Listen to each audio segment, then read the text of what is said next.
What if the person you love was never really your choice at all? Not some grand destiny etching your names together in the book of fate. Not free will letting you freely select them from the crowd of billions. Not even the random flutter of chance bumping you into each other at the right moment, right place.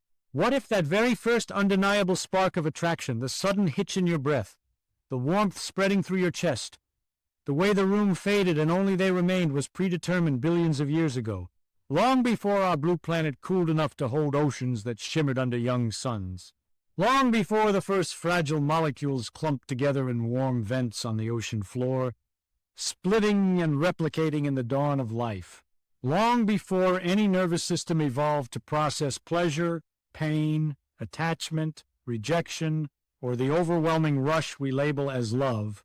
It's a thought that unsettles the soul, isn't it? Imagine tweaking one single fundamental constant in physics, just a hair's breadth change in the strength of gravity, the charge of an electron, the mass ratio of protons to neutrons, and everything shifts. Your biochemistry would rewrite itself. Dopamine pathways might not light up the same. Serotonin balance could tip.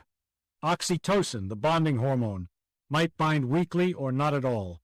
You could stand face to face with the exact same person, share the same laughter, the same quiet nights, the same tears, and feel nothing, or feel it intensely for someone else entirely, or never know what it means to be consumed by another human being. Love feels like the ultimate personal truth. It feels intimate beyond words, your secret vulnerabilities laid bare, your quiet promises whispered in the dark, your willingness to rearrange your entire life around one other fragile soul. It feels sacred, almost divine, like proof that we are more than biological machines grinding through existence. But science has never been polite enough to honor our feelings. It pursues cold, unyielding evidence, even when that evidence dismantles our most treasured illusions.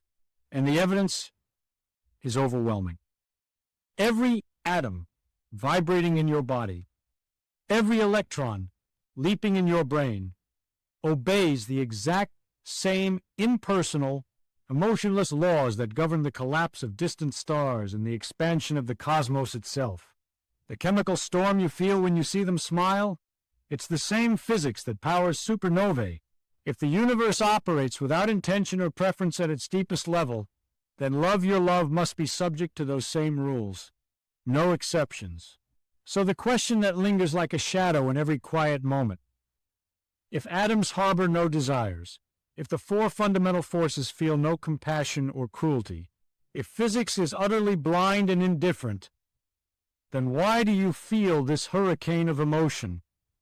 Why does love invade your every thought, rewrite your future plans, make you willing to endure pain, sacrifice comfort, even risk your own survival for one person? Why does it feel like the entire 13.8 billion year history of the universe conspired to bring you two together when science insists it was just equations unfolding without care?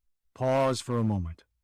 If all of this is true, if the brain obeys physics just like everything else, then even your sense of free will may arrive late to the story, appearing only after the decision has already been made. For thousands of years, humanity built towering walls of myth to keep this terror at bay. We told ourselves stories of immortal souls recognizing each other across lifetimes, of gods personally matchmaking two halves of a divided whole, of invisible red threads tying destined lovers, no matter oceans or eras between them. These weren't mere fairy tales, they were psychological armor, because the alternative felt like falling into nothingness. What if love is nothing more than physics wearing makeup? What if our most profound experiences, our poetry, our music, our desperate late-night confessions, are just predictable biochemical fireworks? What if the feeling of forever is an evolutionary hack, not a cosmic promise? Then science turned its instruments inward from distant galaxies to the 3 pounds of wrinkled tissue inside our skulls, and the walls began to crack. The first major fracture came from Sigmund Freud, the Viennese doctor who seemed to delight in making polite society uncomfortable. Freud refused to idealize love. He saw it as raw biological energy libido. the drive for pleasure and survival redirected and disguised to fit civilized life. When direct sexual expression is repressed by social norms, that energy doesn't vanish. It sublimates into higher pursuits: art, work, friendship, and especially romantic love. Attraction doesn't begin when you swipe right or lock eyes across a room. It begins in the unconscious, in drives you never consciously chose. Early childhood attachments, repressed desires, the primal need to reproduce and secure resources. By the time your conscious self says, "I choose you," the decision was already made in the hidden machinery of your mind. Love, in Freud's unflinching view, is not freedom. It is compulsion wearing elegant clothes. The world recoiled. People wanted their romance to remain mysterious, elevated, pure, not reduced to infantile urges and animal instincts. They wanted transcendence, not Freud's toilet humor about the id. But even Freud, revolutionary as he was, could only describe the pressure. He couldn't fully map the gears and levers behind it. Then Ivan Pavlov arrived with something even more quietly devastating. His experiments weren't about love. They were about dogs, bells, meat powder, and drool. Yet they revealed a truth that cuts deeper. Emotions are not eternal verities. They are learned, conditioned responses. A neutral bell means nothing until it repeatedly predicts food. Then, the bell alone triggers salivation, excitement, anticipation. The brain forges ironclad associations. Stimulus plus reward equals automatic response. No reflection required. Now bring it home to your own life. Remember the way their voice suddenly became the only sound that could calm your racing heart during panic. The way their scent lingered on your clothes and instantly lowered your stress. The way their presence during your darkest days turned unbearable pain into something bearable. Your brain didn't sit down and philosophize about meaning. It simply tracked outcomes. This person equals chemical relief. This person equals dopamine surge. This person equals reduced threat, increased safety. Love is not a mystical plunge into passion. It is your nervous system learning to associate one specific human with maximum reward. Classical conditioning on the grandest scale disguised as destiny, fate, soulmates. This is why a single song, a familiar perfume, or a remembered laugh can suddenly resurrect feelings you thought were gone. The stimulus carries no memory. Your brain does. The simplicity is almost cruel. But it begs the next question. Why did evolution bother to wire us so tightly? Why make the bond feel like oxygen itself? Why turn attachment into something that overrides reason, self-preservation, everything? To answer, we must leave the realm of mind and plunge into the cold bedrock of reality, physics. Richard Feynman, the genius who demystified quantum electrodynamics with chalkboard sketches and infectious curiosity, never pretended to understand romance. He lectured on particles, probability, entropy, time. Yet his worldview quietly obliterates every poetic explanation of human love ever invented. Feynman's central insight is stark and uncompromising. The universe runs on laws, not on wishes or meanings. Atoms do not conspire or prefer. They obey statistical probabilities and physical rules with flawless obedience. When trillions upon trillions of them interact over cosmic timescales, astonishing complexity can emerge not because of design or intent, but simply because the rules permit it. Life is not crafted. It is allowed. Brains are not enchanted organs. They are vast, intricate arrangements of particles following electromagnetic forces, quantum probabilities, thermodynamic gradients. Emotions, then, are not privileged exceptions to the rule. They are emergent properties of physical processes. Love does not spring from some immaterial soul. It begins at the quantum level, fluctuating fields, probabilistic electron clouds, molecular bonds forming and breaking according to energy minima. Dopamine molecules dock onto receptors, not because they want to create happiness, but because electrostatic attraction and quantum mechanics make the bound state lower energy, Once docked, cascades follow. Ions rush through channels. Action potentials race down axons. Entire networks light up. Behavior changes, approach, pursue, bond, protect. There is no choice woven into the chemistry. There is only inevitability playing out at every scale. Feynman once remarked, "Nature cannot be fooled." It pays no attention to our romantic narratives, our need for specialness, our desperate search for meaning. It enforces consistency alone. If particular molecular configurations and neural patterns reliably produce the subjective experience we call love, attraction, attachment, devotion, then love is not a mystery. It is chemistry behaving precisely as the laws dictate. Predictable, repeatable, inevitable under these conditions. The implication is ice cold. Imagine rewinding the entire universe back to the Big Bang singularity and pressing play again, with every physical constant identical. The same hydrogen clouds collapse into stars. The same nuclear fusion forges carbon, oxygen, iron. The same evolutionary pressures sculpt nervous systems on a pale blue dot. The same reward circuits evolve.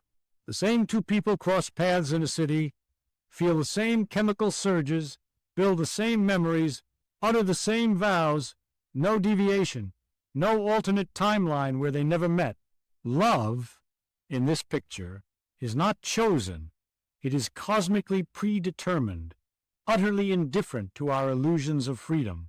Yet Carl Sagan, who shared the same awe for the cosmos as Feynman, offers a perspective that warms the chill. He reminded us that we are not separate spectators of the universe. We are participants. We are a way for the cosmos to know itself. Every atom in your body, the hydrogen born in the Big Bang, the carbon fused in the cores of long-dead stars, the calcium scattered by supernova explosions was once part of those violent, indifferent furnaces. Your bones, your blood, your beating heart, all recycled stardust. When you hold someone close and feel your chest ache with tenderness, it is ancient cosmic chemistry reorganizing into conscious feeling. It is the universe, through you, experiencing affection, longing, care. Sagan did not offer this as comfort food. He offered it as profound humility. Love is not diminished because it is merely chemical. It becomes infinitely more astonishing that lifeless particles, hurled across void by blind explosions billions of years ago, could somehow assemble into beings capable of empathy, sacrifice, poetry, and unbreakable devotion. That dead stars could birth creatures who stare at each other and whisper, "You are my home." But one final question burns brighter than the rest. Why does love feel so overwhelming? Why does it eclipse logic, hijack priorities, make separation feel like amputation? Why does it convince us of eternity when we know mortality waits? Jaak Panksepp, the neuroscientist who pioneered affective neuroscience, provided the missing piece. He mapped the core emotional circuits shared across all mammals. Love's ferocity is not romantic exaggeration, it's ancient survival engineering. Mammals possess dedicated systems, seeking dopamine-fueled exploration and pursuit, lust, sexual drive, care, oxytocin-driven nurturing and bonding, and panic, grief, the agony of separation. These are not luxuries. They are necessities forged in blood. In the ancestral environment, isolation was death sentence, predators, starvation, exposure, lost protection. Natural selection, therefore, favored brains that made social bonds feel as urgent and rewarding as food or sex. Oxytocin surges during touch, gaze, orgasm, turning closeness into an addictive high. Endogenous opioids flood to soothe the pain of loneliness like natural morphine. Dopamine tags your partner as the single highest value reward in your world. The brain evolved to make attachment feel infinite and unbreakable, because detachment once meant extinction. Love feels eternal not because it is poetic, but because the system is rigged to make loss unbearable, not to trap you cruelly, to keep the species and the genes alive, the stock landing. Love is not evidence of cosmic destiny or divine planning.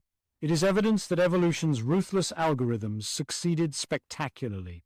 And like any powerful biological system, it can misfire, it can bind us to the wrong people, it can persist even when it causes pain. That does not make love false, it makes it human. But here is the radiant twist that redeems everything. None of this reductionism erases meaning. It explodes meaning to cosmic proportions. In a universe ruled by entropy, randomness, indifference, and the slow heat death awaiting us all, the emergence of creatures capable of deep, selfless, transformative love is statistically absurd. It is a momentary, improbable rebellion against the second law of thermodynamics. Blind particles somehow learn to encode memories of smiles and touches. Molecules somehow orchestrated yearning and tenderness. An uncaring cosmos without design, without purpose, accidentally produced beings who can feel purpose. Who can say, "I would rather suffer than see you suffer," and act on it? Feynman himself captured the essence. Knowing the laws does not drain beauty from the world. It intensifies it. The beauty of a rainbow is not diminished by understanding refraction and dispersion. It is enhanced by realizing how improbable it is that light and water droplets conspire to create such splendor. The same holds for love. Knowing it is chemistry does not cheapen it. It reveals how miraculous it is that raw physics ever gave rise to devotion, loyalty, tenderness at all. Love is not reduced by its origins. It is exalted, because physics alone should produce only motion, reaction, decay, never longing, never sacrifice, never the quiet choice to stay when leaving would be easier. Yet here we are. So the next time you look at the person you love, the one whose presence makes the chaos bearable, whose flaws you cherish as much as their strengths, remember this: you are not witnessing some predestined romance scripted by the stars. You are witnessing the universe's most astonishing, improbable victory. Atoms learned how to remember a face. Molecules learned how to yearn the cold, vast, indifferent cosmos without ever intending anything, created something capable of meaning, care, and connection. Love obeys the same unbreakable laws as everything else in existence. And precisely because of that obedience, it matters more than any myth ever could. Meaning does not require gods, magic, or miracles. It only requires matter awakening to itself. And in this fleeting moment of cosmic history, you have awakened. You love, you care. And that, my friend, is the rarest, most defiant, most beautiful thing in all of reality.